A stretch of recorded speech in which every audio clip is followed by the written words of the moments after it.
Noches.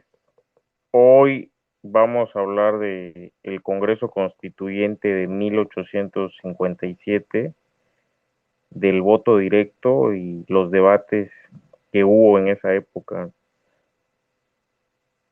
Les voy a leer un texto que, que me encontré, ¿no? De un libro de la Biblioteca Jurídica de la UNAM.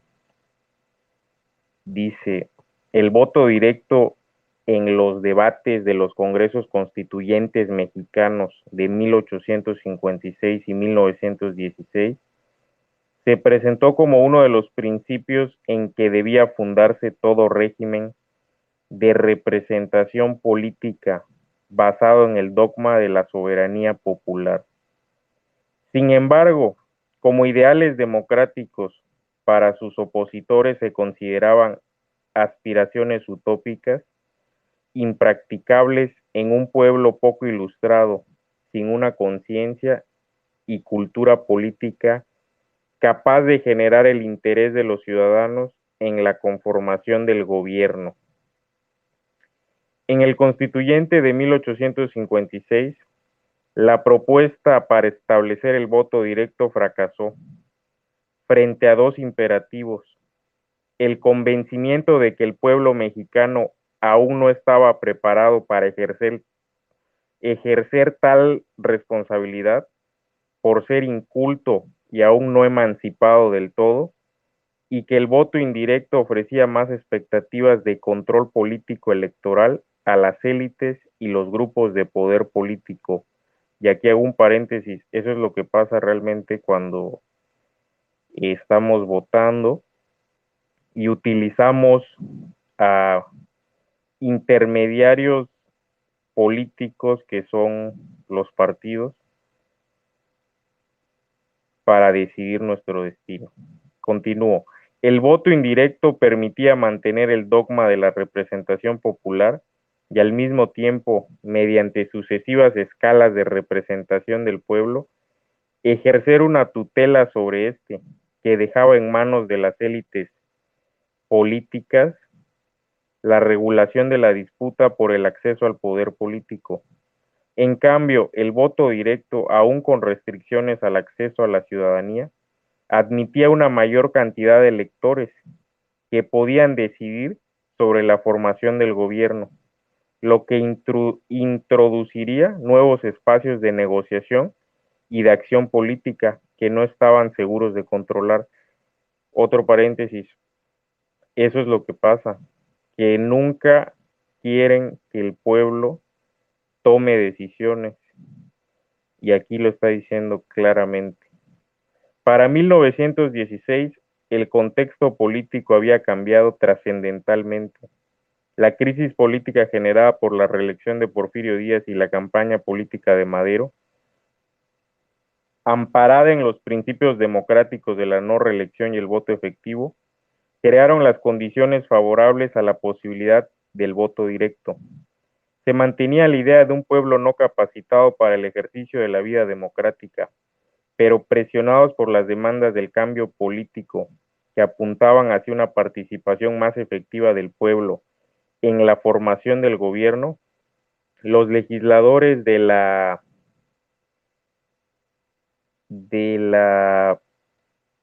decimoquinta legislatura y del constituyente de 1916 dieron su voto de confianza al voto directo y a otras reformas electorales, como la creación de los partidos políticos, confiando en que tendrían un efecto transformador de la conciencia, la cultura y los hábitos políticos de la población que tendría derecho al voto, pero también establecieron procedimientos que ofrecían nuevas posibilidades de control político electoral, sobre todo a partir de las competencias que se otorgaron a los municipios en la organización de las elecciones,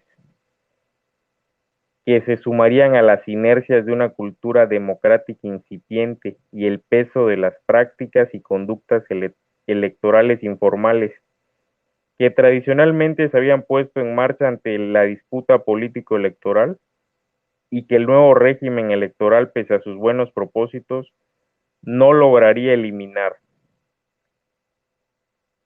Vamos a ver. Soberanía popular, representación y elecciones en el Constituyente de 1857.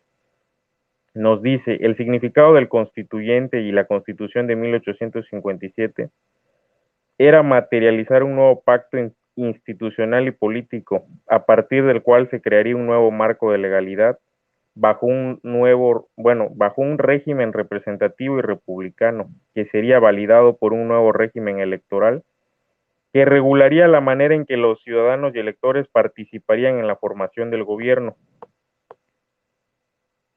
Los constituyentes habían adoptado el precepto liberal de la representación como expresión de la voluntad general. De ella debía emanar la legitimidad de los poderes nacionales y las instituciones de gobierno. Una forma de constituir esa representación era mediante la participación de los ciudadanos en las elecciones, lo cual estaría sujeto a las pautas de organización y acceso a la participación político-electoral que estableciera el nuevo régimen político. La soberanía popular resultaba ser el fundamento de toda representación política, lo cual presuponía la existencia de un sujeto, el pueblo, que se convertía en un ente impersonal, abstracto, materializado a través de representaciones que podían tomar formas distintas dependiendo de cómo se concibiera la manera de construir esas representaciones y expresarlas a través de instituciones. Camaragni Karmanani considera que el liberalismo de medio siglo había cambiado con respecto al de las primeras décadas de vida independiente. La experiencia del uso de medios violentos para resolver disputas políticas pesaba sobre el imaginario político de los contemporáneos, de tal forma que esta generación se había propuesto conciliar el otorgamiento de las libertades más amplias con el mantenimiento del orden. Dicha máxima marcaría en buena medida los debates en torno a si se adoptaba el voto directo o se mantenía el voto indirecto en el Constituyente de 1856, pero también las contradicciones que llevaba implícitas, dado lo ocurrido en el pasado inmediato y la realidad social y política del momento. La gran disyuntiva entre los constituyentes de esa época en cuanto al régimen de sufragio que se debía adoptar era, aceptado el dogma de la soberanía popular, cómo se traduciría en materia electoral, es decir, cómo quedaría regulada la participación del pueblo, representado por los ciudadanos electores en las elecciones. La forma de constituir esa representación popular a través del voto directo o indirecto tenía implicaciones sobre el papel que desempeñaría el pueblo y específicamente el ciudadano en la conformación del poder y los mecanismos de organización y legitimación de la elección de las autoridades a las que se les conferiría dicha representación popular, materia que también ocupó a los constituyentes locales y que produjo algunas variantes en el régimen electoral y de sufragio que adoptaron algunos estados. Aquí, muy importante, dice, como fue el caso de Chihuahua, donde se optó por instaurar el voto directo para la elección de todos los poderes del estado, incluidos los gobiernos municipales, moción que no había logrado cuajar en el Constituyente Nacional de 1856. Que aquí ahora un paréntesis, tercer paréntesis, qué importante, ¿no? Información esto. La verdad es de que no sabía y qué bueno encontrarme con este artículo, precisamente que hubo lugares que sí se fueron por el voto directo. Bueno, vamos a el siguiente tema, voto indirecto versus voto directo. El primer antecedente de la implementación del voto indirecto fue la Constitución de Cádiz, que marcó el inicio de la transición de una representación política corporativa basada en el reconocimiento de privilegios de tipo asociativo a una representación fundada en individuos que integraban la nación y participaban en la formación del gobierno mediante el ejercicio de sus derechos de ciudadanía. entre los que el sufragio desempeñaba un papel trascendental, debido a que bajo la cultura política liberal era la única fuente de legitimidad para las autoridades públicas, porque era el artilugio mediante el cual el pueblo tomaba parte en el gobierno, a través de la elección de representantes en quienes delegaba la soberanía. Una de las innovaciones introducidas por la Constitución de Cádiz y que luego acabaría prevaleciendo a lo largo del siglo XIX fue el precepto de que sólo a través del sufragio de los ciudadanos se podía legitimar a las autoridades que conformaban un gobierno. El poder político se podía conquistar de muchas formas, pero una condición que se hizo necesaria para retenerlo y para mantener la gobernabilidad fue la celebración de elecciones y la autorización de la voluntad general del pueblo expresada a través del voto. Esto hizo que los debates y propuestas entre las facciones y grupos políticos que en distintos momentos disertaron acerca de la forma de constituir a las autoridades que integrarían el gobierno en México, se centraran en buena medida en torno a la definición de la ciudadanía, los derechos políticos que esta calidad confería a los individuos, su acceso y participación en las elecciones, y la regulación de las prácticas que rodeaban la realización de las elecciones, donde el tema de la representación era el telón de fondo que ocupaba a todos estos actores políticos. Continuamos. Pese a que la representación popular exigía legitimarse a través de la participación del pueblo en el gobierno, se tenía recelo hacia la democracia, pues se consideraba que tenía la imposibilidad práctica de abrir la participación política a las masas, tumultuosas, incultas, violentas, dominadas por la pasión y carentes de razón, por lo que era necesario poner algunos candados a su intervención inmediata. Y abro otro paréntesis. Vean qué importante lo que estamos aquí hablando, porque estamos hablando del año 1856, Ojo con lo que estamos diciendo. En México, la participación del pueblo en los movimientos políticos con frecuencia había desatado la violencia social. El llamado al pueblo para resolver conflictos electorales había demostrado su efectividad en casos como el motín del Parián en 1828, pero también había puesto de manifiesto a los ojos de las élites el poder de los sectores sociales bajos, quienes debido a su falta de luces podían convertirse en una fuerza destructora del orden. Estos temores afianzaron aún más la idea de que el voto directo era la mejor forma de conciliar la exigencia liberal de constituir una representación de tipo popular con la necesidad de dejar solo en manos de los hombres de mayores luces la decisión de elegir a las autoridades y poderes de la nación. Pero también plantearon la necesidad de restringir más el acceso al sufragio, de ahí los requisitos de alfabetización y de ingreso para tener derecho al voto, que se establecieron durante la etapa centralista. Ojo con ese detalle también. El voto indirecto era una respuesta a la complicación que suponía para el régimen representativo abrir demasiado el acceso a la participación de las masas. Para quienes consideraban un peligro la intervención inmediata de los ciudadanos electores, el voto indirecto ofrecía la posibilidad de establecer mecanismos de exclusión que iban cerrando paulatinamente el acceso a la participación política para tener mayor control sobre la etapa concluyente y decisiva de la elección, sin que la representación dejara de ser popular. Ok, aquí abro paréntesis otra vez porque eso es lo que estamos viendo. O sea, realmente esto es una copia fiel de lo que se vive actualmente y lo que he estado planteando. Precisamente, pues las élites no querían que las masas, o sea, consideraban un peligro a las masas, a los ciudadanos, al pueblo, y estaban buscando cerrarles, y lo han hecho, o sea, cerrarles la puerta de participar en política realmente.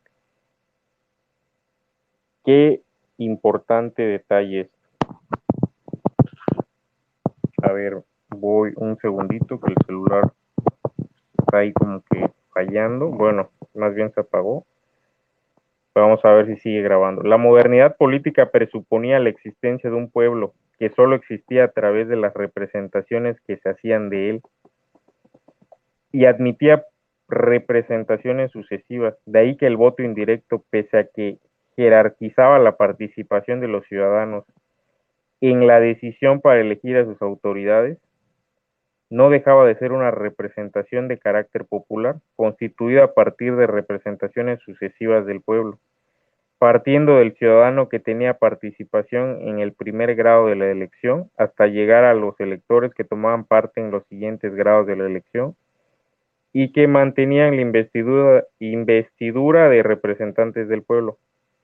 El rechazo a las consecuencias negativas que podría tener una intervención directa de las masas en la formación del gobierno llevaría a considerar que el voto indirecto era la única posibilidad para países donde se tenía un pueblo poco ilustrado y se corría el riesgo de que la ampliación masiva de la participación política en la fase decisiva de las elecciones propiciara el voto irreflexivo dominado por la pasión, la intriga y la emotividad, lo que conduciría irremediablemente a la demagogia, como era el caso de Bolivia, pero que bien podía aplicarse al caso mexicano. Sin embargo, para algunos, el voto indirecto era incompatible con la idea de establecer una representación e instituciones de carácter popular, que es lo que yo también digo, pues favorecía el dominio de los intereses de las minorías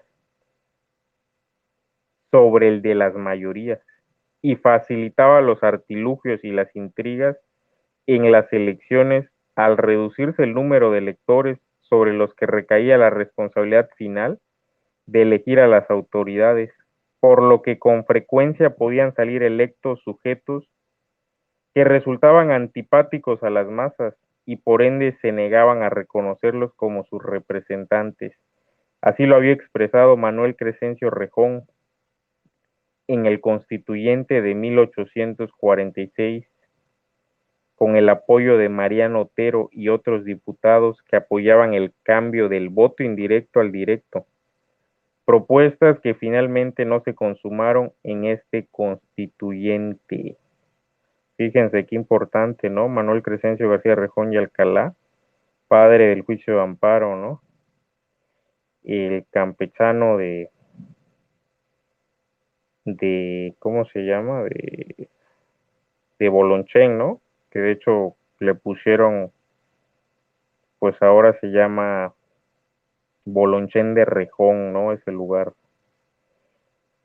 El voto directo tenía varias implicaciones en las formas de acceder al poder, en la manera en que participaría la ciudadanía en las elecciones y su papel en la decisión de los cargos de elección, donde el objetivo era que la ciudadanía tuviera un mayor poder de decisión y cercanía en la política y la conformación del gobierno a través del voto popular, lo cual podría poner límites a las negociaciones que se generaban en el momento deliberativo de las elecciones a que daba lugar el voto indirecto, de las que el ciudadano común quedaba excluido efectivamente. Entonces aquí vamos a hacer un break, una pausa. A ver,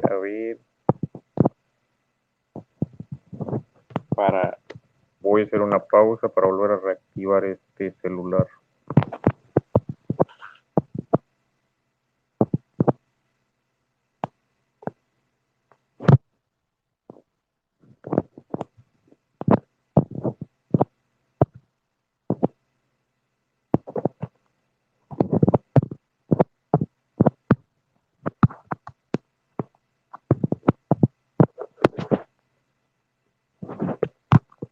A ver, continuamos. El debate acerca del voto directo en el constituyente de 1856.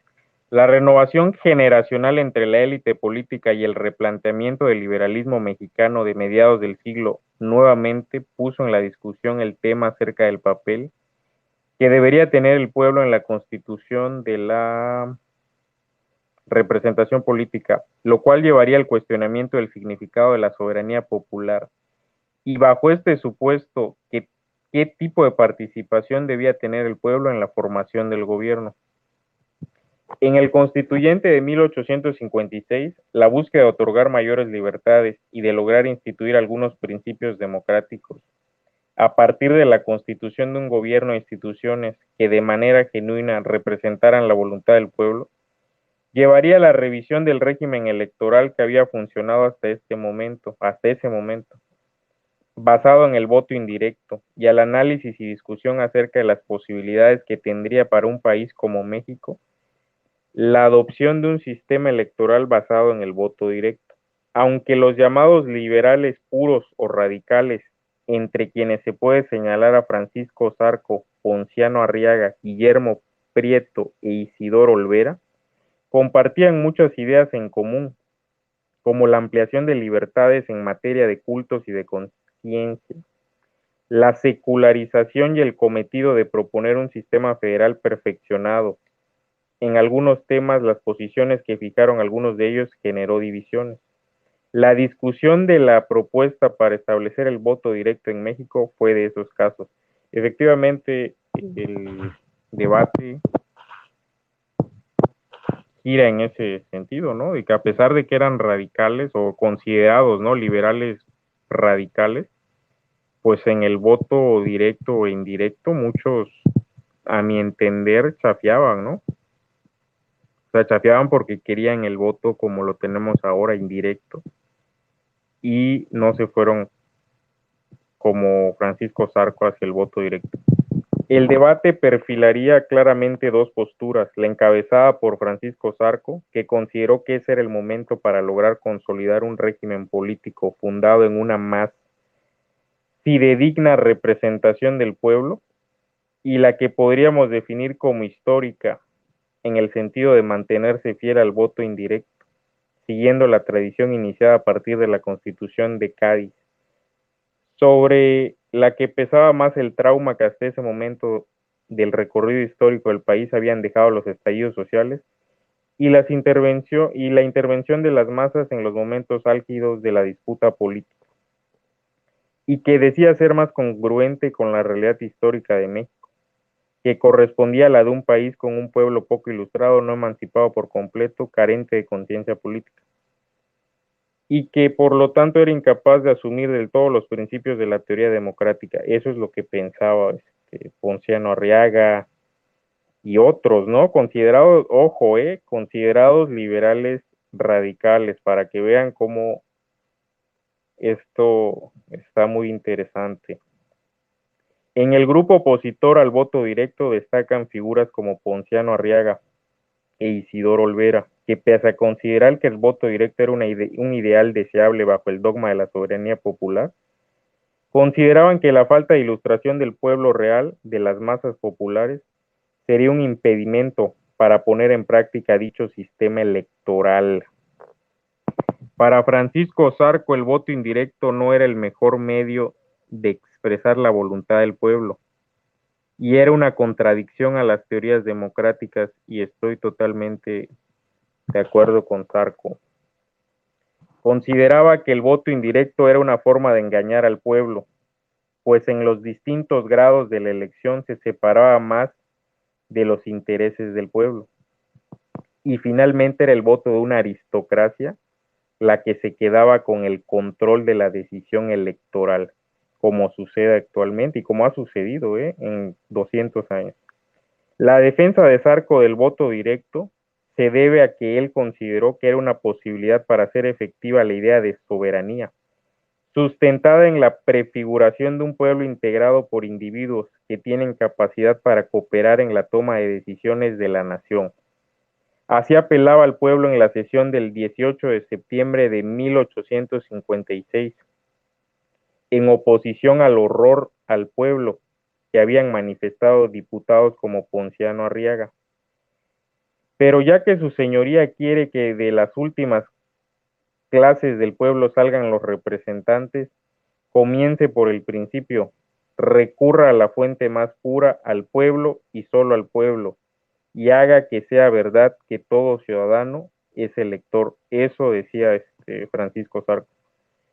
Además, el voto directo permitiría la ampliación de la base electoral y de la capacidad de representación política, lo cual se traduciría en la expansión, de la base social del régimen y una mayor legitimidad de los poderes e instituciones constituidos a partir del voto ciudadano.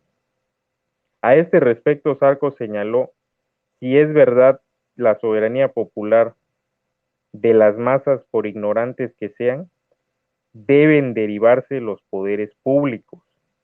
Ojo con esa frase, qué importante. La propuesta hecha por Francisco Sarco partía de la idea de establecer un sistema de sufragio que, al permitir una participación más inmediata de los ciudadanos en el momento decisivo de la elección, que solo podía ser a través del voto directo, acarrearía una mayor representación popular en la conformación de los poderes de gobierno, lo cual también se lograría desvinculando la ciudadanía política del atributo local que representaba la vecindad. Sarco y el resto de los liberales del constituyente que debatieron acerca del voto directo se manifestaron como convencidos de la democracia. La fractura en sus opiniones estaba en la realización práctica de tales teorías. Para quienes se oponían, era un ideal tan elevado, la materialización de la democracia a través del voto directo, que era irrealizable en las condiciones sociales que imperaban en ese momento. En contraste, Sarco decía: era un convencido de que ese era el momento de alcanzar los ideales de la democracia, traducidos en una real representación popular. No había que esperar a la transformación social y de la cultura política del pueblo. Esta se daría en la práctica a través del ejercicio del voto directo, pues esto tendría un efecto pedagógico. Ojo, eso también lo he dicho. Otorgar al pueblo la libertad de decidir la forma de constituir su gobierno y una verdadera representación nacional debía ser uno de los fundamentos del nuevo régimen que estaba constituyendo. Sarko incluso estaba dispuesto a respetar un Congreso contrario al Partido Liberal si a través del voto directo el pueblo decidía instaurarlo. Y esto decía Sarko, dice: si en último caso, apelando al pueblo y solo al pueblo, hemos de perder las elecciones, los congresos no serán liberales, pero serán verdadera representación nacional. Entonces sabremos que el pueblo no quiere lo que queremos, que le parecen irrealizables nuestras teorías. Entonces sabremos la verdad y, fieles a nuestros principios, acataremos su voluntad soberana. Ay, cabrón, estaba cabrón Francisco Sarco. Muy, muy importante lo que dice. Arriaga acusó a Sarco de tener una fe ciega en el pueblo, que le impedía ver los efectos perniciosos que tendría para los destinos de la nación el dejar en las masas, carentes de costumbres políticas, la decisión de constituir el gobierno. Sin embargo, el apoyo de Sarco al voto directo se fundaba en la creencia de que un régimen de mayores libertades políticas que incluyera al pueblo en la toma de decisiones fomentaría el interés y la conciencia política, lo cual coadyuvaría la transformación de la cultura política de las masas. En el discurso de quienes sostuvieron el debate en torno al voto directo hay una vinculación de esta forma de sufragio con el concepto de democracia, en la que subyace la contradicción entre el principio que consagra al sujeto colectivo, el pueblo, como el fundamento del poder político, frente al imperativo de constituir un poder racional a través del sufragio, que exponía una tensión entre el derecho que debían tener los ciudadanos a decidir a través de su participación electoral sobre quienes querían que los representaran y la deficiente capacidad que se les imputaba para asumir esta responsabilidad de manera racional. ¿Y qué más? Tanto los diputados que apoyaron el voto directo como quienes querían mantener el sufragio indirecto tenían la convicción de comulgar con los ideales de la democracia. Solo que los primeros estaban convencidos que las reformas que se estaban generando en el constituyente emanciparían al pueblo y lo dotarían de libertades necesarias para transformarlo, y que iban a despertar su interés y ser un agente político activo tanto a través de la práctica del sufragio como en el fortalecimiento de la opinión pública. Para quienes rechazaban el voto directo, el nuevo orden jurídico institucional propiciaría algunos cambios que fomentarían el cambio social, pero aún no era el momento. Ojo, ojo con eso, es lo que nos dicen ahorita. Ahorita nos dicen, y vean qué dice aquí, pues tales cambios serían paulatinos, por lo que por lo que el otorgar plenamente al pueblo la posibilidad de ejercer su poder social a través del sufragio sin que estuviera preparado para hacerlo traería grandes consecuencias. En este sentido, el diputado Espiridión Moreno, señaló: el pueblo necesita ser guiado por hombres probos e instruidos, necesita que haya quien los conduzca como un rebaño por el sendero del bien, y la forma debe ser lenta y gradual para que sea provechosa. Ojo con los que en los space andan diciendo: no, es que eso va a llevar 20 años, 30 años, los cambios son paulatinos, son graduales.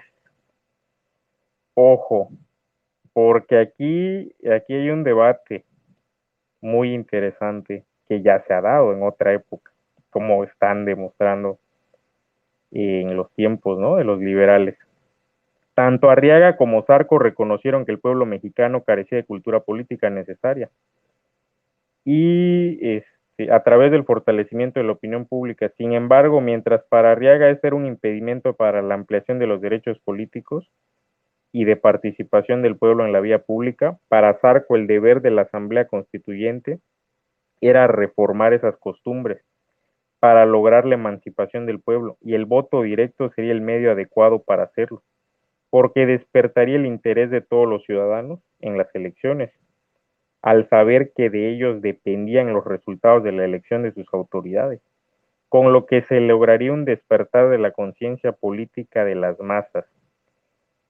La crítica de Isidoro Olvera a la propuesta de Zarco respaldaba el rechazo de Arriaga a la idea de establecer el voto directo.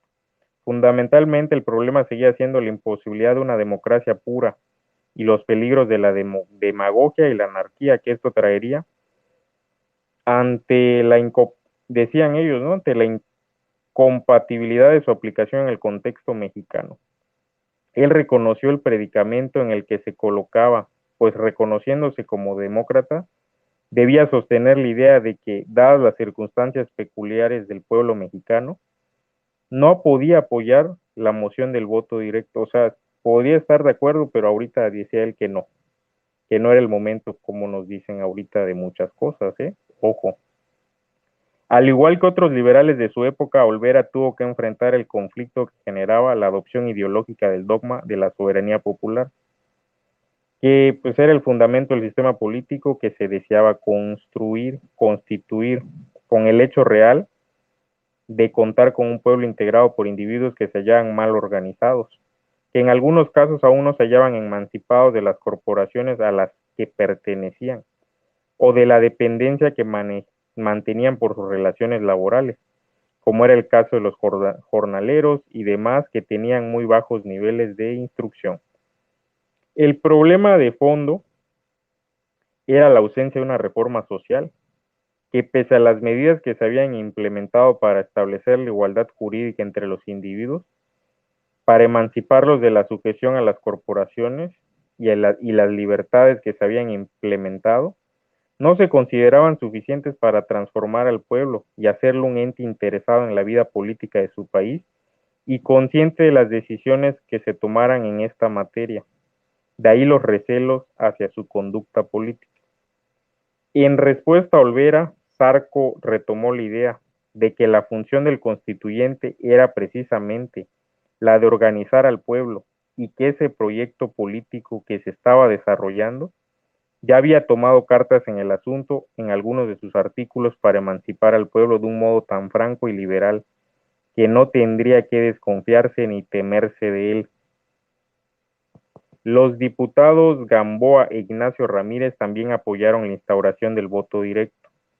y se pronunciaron a favor de la elección por candidaturas, un elemento que junto con la definición de los electores y de los procedimientos de la elección, constituye una de las grandes vertientes del hecho electoral que no había sido contemplado hasta entonces en los regímenes electorales que habían operado en el país, en los que se excluía la posibilidad de que existieran candidaturas oficialmente reconocidas, bajo la consigna de eliminar todo aquello que pudiera fomentar la creación de vínculos entre electores y elegidos, y que afectara los lazos que debían conectar a los individuos con quienes conformarían su representación colectiva.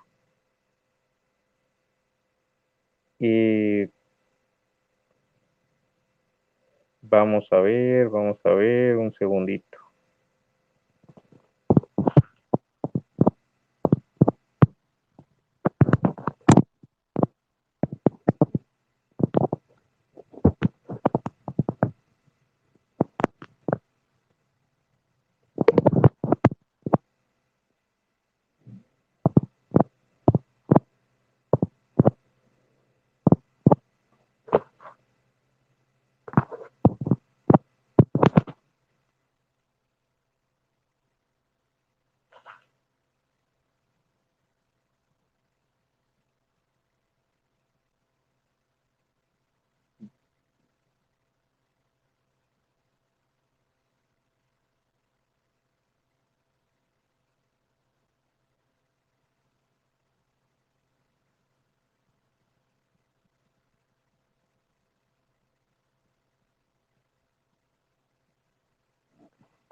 Vamos a continuar, ¿no? Para Ramírez, la elección por candidaturas ofrecía la posibilidad de que el candidato se diera a conocer mediante un programa propuesto por él mismo, a cuyo cumplimiento debía comprometerse, y de no cumplir sus promesas perdería el voto de los ciudadanos. La ausencia de candidaturas hasta entonces había dejado únicamente aspirantes que integraban para lograr ganar los cargos de elección sin comprometerse a nada. Este era un elemento importante en las democracias liberales, que será retomado al adoptarse el voto directo en 1912. El principal aporte que Gamboa hizo a la discusión en defensa del voto directo fue el destacar el efecto que el voto directo y la elección por candidaturas tendría sobre el interés de los ciudadanos en las elecciones, sobre todo porque hizo alusión a la acción que debían tener bajo este régimen de elección los partidos políticos. Señaló que los candidatos y los partidos que los postularan se encargarían de publicar sus programas y de exponer sus intenciones, con lo cual otorgaba a los partidos un papel destacado en la competencia electoral y en la movilización del electorado. Pues hasta ahí se ve como lo de ahora. En su intervención en defensa del voto directo, Ramírez tocó un punto que consideró nodal en la negativa de aprobar tal régimen de sufragio, y que era fundamental en la evaluación que las élites políticas de la época debían hacer acerca de cualquier propuesta de régimen electoral. Para él, la preocupación por la falta de ilustración del pueblo para entender una responsabilidad tan grande como era la de elegir a sus representantes, era una forma de justificar el ejercicio permanente de una tutela por parte del gobierno. Y volvemos a lo mismo. Y, a ver,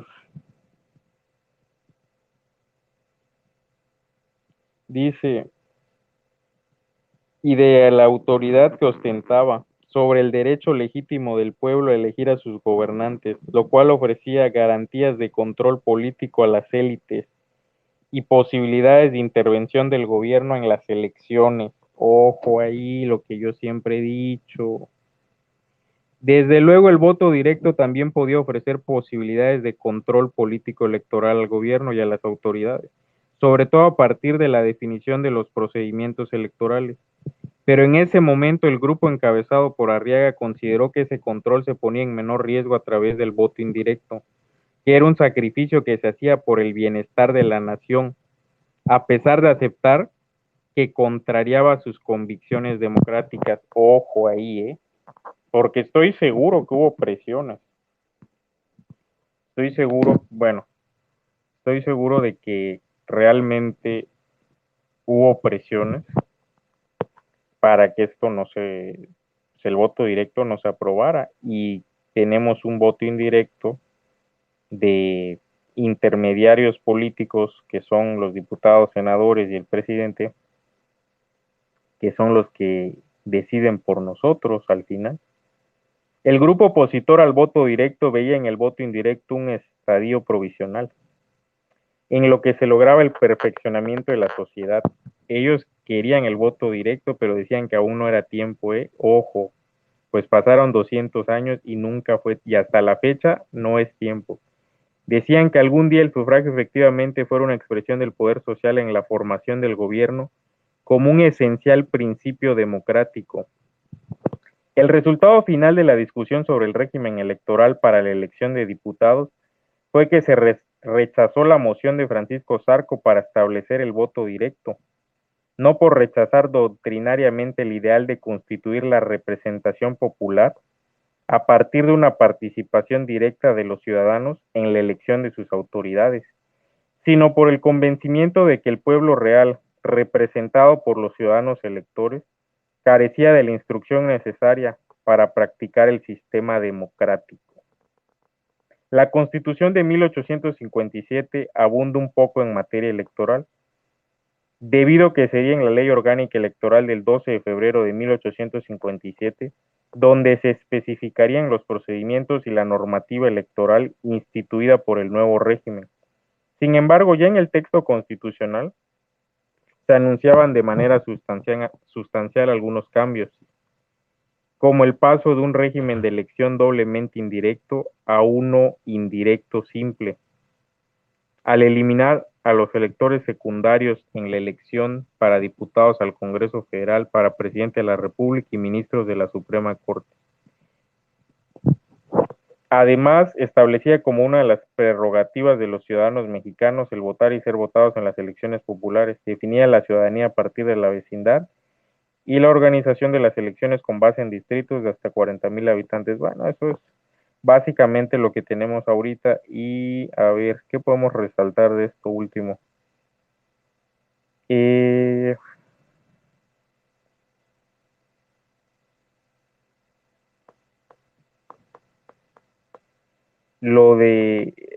Yo creo que luego vamos a tocar el tema de los ministros de la Suprema Corte, porque también hubo unas reformas que se hicieron, pero no en ese año, sino más bien en el sexenio en el gobierno de Calles, pero yo creo que mejor lo dejamos, ¿no? Aquí lo importante era que hubo mexicanos liberales, hoy sí, como dice un himno de un estado, liberales, heroicos, patriotas, que naciste a orillas del mar. Pues así, los liberales, hubo liberales